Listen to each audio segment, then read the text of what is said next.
আসসালামু আলাইকুম বন্ধুরা, সোহানাস কিচেনে জানাই আপনাদের অনেক অনেক স্বাগত। আজকে আমি রান্না করে দেখাবো রেস্টুরেন্ট স্টাইল ডিম কোরমা রেসিপি।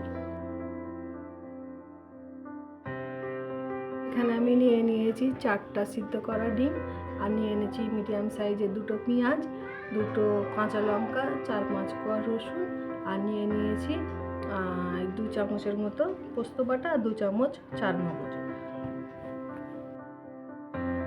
চুলায় একটা প্যান বসিয়ে নিয়েছি, তার মধ্যে দিয়ে দিয়েছি অল্প কিছুটা সয়াবিন তেল, দিয়ে অল্প একটু হলুদ দিয়ে হালকা একটু ভেজে নিই।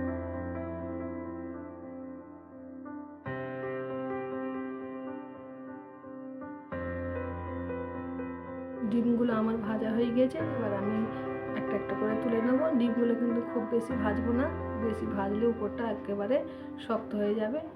এবার রান্নার জন্য বসিয়ে নিয়েছি একটি কড়াই, তার মধ্যে দিয়ে দিয়েছি কিছুটা সয়াবিন তেল, আর দিয়ে দিয়েছি পেঁয়াজ কুচি। পেঁয়াজগুলো আমি খুব মিহি করে কুচিয়ে নিই, কারণ আমি এটাকে একটা পেস্ট বানাবো।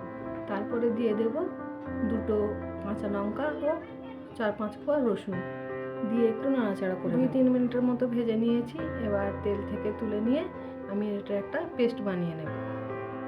পেঁয়াজটা আমি ভেজে তুলে নিয়েছি মিক্সিতে। এবার এর সঙ্গে আমি দিয়ে দেব 2 চামচ পোস্ত আর 2 চামচ চারমগজ, দিয়ে একটা পেস্ট বানিয়ে নেব।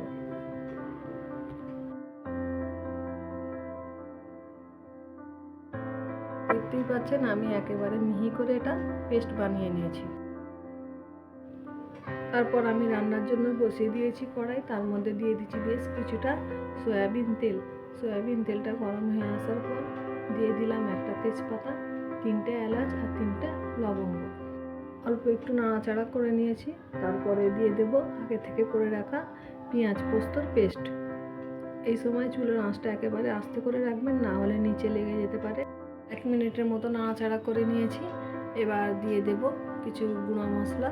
আমি এখানে দিয়ে দিচ্ছি ছোটো চামচের 1 চামচ হলুদ গুঁড়ো, আর দেবো ছোটো চামচের 1 চামচ জিরা গুঁড়ো, আর দিয়ে দেবো ওই 1 চামচের একটু কম লঙ্কা গুঁড়ো, দিয়ে খুব সুন্দর করে মশলাটাকে কষিয়ে নেব। বাটি ধোয়া কিছুটা জল আমি এখানে অ্যাড করলাম, দিয়ে আবারও খুব ভালো মতো করে কষিয়ে নেব। রান্নাটা খুবই সহজ এবং খুব কম সময়ের মধ্যে হয়ে যায়। আমার অনুরোধ রইল আপনারা একবার হলেও বাড়িতে বানিয়ে দেখবেন, খেতে খুবই সুন্দর হয়।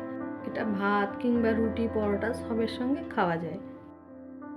রান্নাটা আমার কিন্তু প্রায় হয়েই এসছে, দেখতে পাচ্ছেন। এখানে মশলাটা আমি খুব ভালো মতো করে কষিয়ে নিয়েছি। আমি আগেও বলেছি রান্নাটা করতে খুবই কম সময় লাগে। বাড়িতে কোনো মেহমান এসে গেলে হঠাৎ আপনারা একবার হলেও বানিয়ে দেখতে পারেন। আমার প্রায় হয়ে এসেছে, মশলাটা কষিয়ে নিয়েছি। এবার আমি দিয়ে দিলাম বেশ কিছুটা জল, দিয়ে আবার একটু নাড়াচাড়া করে নিয়েছি। তারপর দিয়ে দেব আগে থেকে ভেজে রাখা ডিমগুলো।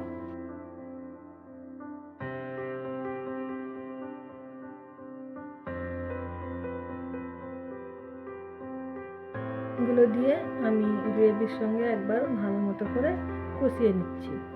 আজকে রান্নাটা আমি যখন করেছিলাম তখন কিন্তু গ্যাসের চুলার আঁচটা একেবারেই লো রেখেছিলাম। এখানে আমি আবারও একটু জল দিয়ে দিয়েছি। তারপর দিয়ে দেব ওই 1/2 চামচের মতো বাটার, আর উপর থেকে ছড়িয়ে দেব কিছুটা কসুরি মেথি।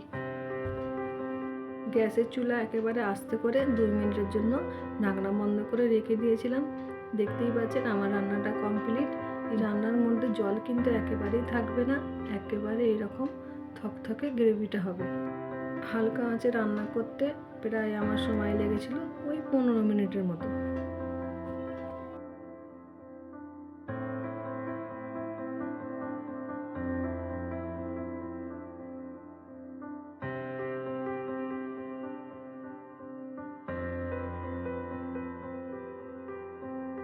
তাহলে বন্ধুরা, আমার রেসিপিটি যদি ভালো লেগে থাকে আমার চ্যানেলটিকে সাবস্ক্রাইব করে দেবেন, আর লাইক কমেন্ট শেয়ার করে দেবেন। আল্লাহ হাফেজ।